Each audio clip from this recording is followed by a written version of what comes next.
langu naitwa Daniel Yakanda kutoka SEDO.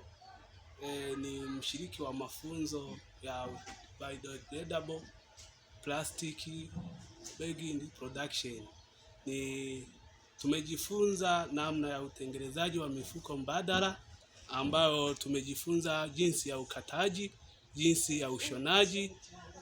Kama jinsi tunavyoona, huu hapa ni mfuko wa D3 ambao ni mfuko mkubwa kabisa kuliko mifuko yote, ambao ni mfuko mzuri jinsi tulivyoutengeneza. Pia tumejifunza namna nyingine mfuko wa D2 ambao ni huu hapa D2, ambao ni jinsi ya kutengeneza na jinsi ya kushona.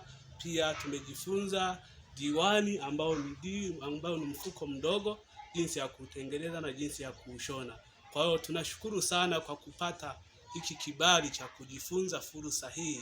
Niko pamoja na wenzangu ambao ni wanafunzi, tuko pamoja nao kwa ajili ya kupata mafunzo haya, lakini pia tumefurahi sana kwa sababu ni moja ambao ya fursa ya kujiajiri kama sisi vijana, na pia ni faida kwa jamii pamoja na kwa vijana wenzetu. Kwa hiyo asanteni sana, nashukuru sana kwa ajili ya mafunzo haya, na Mungu awabariki.